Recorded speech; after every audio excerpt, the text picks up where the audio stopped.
बहुचर्चित चलचित्र दमनर हिंदी रूपांतर मुक्ति लाभ करिबा परे मुंबई पीवीआर हॉल रे एहार विशाल प्रीमियर शो अनुष्ठित होइथिला। एहा परे ओडिशा फेरिछंती दमन चलचित्रर पूरा टीम। ओडिया परे एहा हिंदी रे मध्य इतिहास रचियो बोली आशा व्यक्त करछंती एही चलचित्र रे काम करथिबा समस्त कलाकार। तेबे ओडिशार सुपरस्टार मु नुहे बरं जगन्नाथ ओडिशार सुपरस्टार बोली कहिछंती अभिनेता बाबूशान मोहन। सारा देश रे गतकाली शुक्रवार रिलीज होईची दमन चलचित्रर हिंदी रूपांतर। 500 सिनेमा हॉल रे दमन चलचित्रर हिंदी रूपांतर मुक्ति लाभ करथिबा बेले आज सिनेमा कार्य रे थिबा दमन चलचित्रर पूरा टीम ओडिशा फेरिछंती। एमाने मुंबई गस्त रे थिबा बेले मुंबई पीवीआर हॉल रे एहार विशाल प्रीमियर शो अनुष्ठित होइथिला।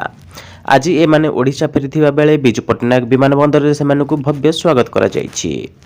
ओडिशा को फेरिबा परे सिनेमार मुख्य अभिनेता बाबूशान कहिछंती एही सिनेमाटी पूरा राज्य प्रतिनिधित्व करिछि। एहा आम पई गर्व ओ गौरवर कथा। तेणु आमे बहुत खुशी। मुंबई रे एहार रिलीज को नहीं भल मतामत रही, बहुत भल पाइबा मिली। बेंगालोर रे मध्य भल चलुछि। तेणु एभली भल सिनेमा प्रस्तुत कले सिनेमा भल चलिबो ओ लोकमानक भितरे आदृत होई परिबो। बॉलीवुड स्टार माने सिनेमा को बेस प्रशंसा करिसेंती। एही सिनेमा माध्यम रे मोर आउ मो बापा मांक स्वप्न पूरा होईछि। मु सुपरस्टार नुहे, ओडिशार वास्तव सुपरस्टार हेउछंती जगन्नाथ। तेणु तांको दयालु सब भल हेबो। पुणी ओडियाଙ୍କ पाखरे ओ पूरा देश रे ओडिया सिनेमा निजर स्वतंत्र स्थान बजाय रखिबो। तेबे एही सफलता पई पूरा टीम सह राज्यवासी को धन्यवाद दैछंती अभिनेता बाबूशान मोहंती।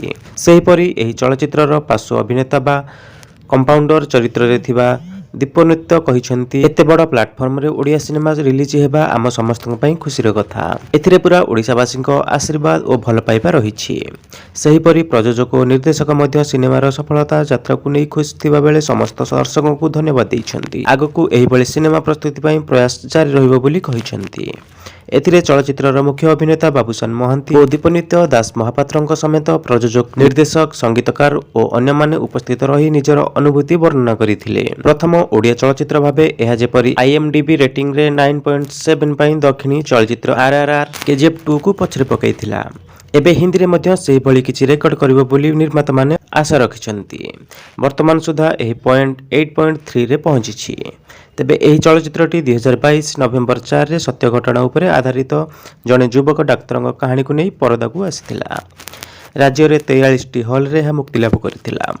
परे देशव्यापी चर्चार परिसर को आसिबा सह ओडिया सिनेमा इतिहास रे नुआ फर्द जोड़िथिला। एथि सह देशर 6टी प्रमुख शहर रे मुक्ति लाभ करिथिला।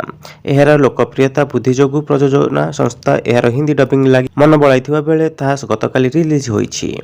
जेपी मोशन पिक्चर्स बैनर ओ मेंटिस फिल्म्स मिलित भावे प्रस्तुत करिथिबा एही सिनेमार मूल प्रयोजक रहिछंती दीपेंद्र सामल। कहानी चित्रनाट्य प्रस्तुति सांगकू निर्देशना दैछंती विशाल मौर्य एवं देवी प्रसाद लेंका। डीओपी रे प्रताप राउत, संगीत रे गौरव आनंद, गीत रचना रे दिव्यजीत साहू और एडिटिंग रे देवी प्रसाद लेंका निजे दक्षता देखाइछंती।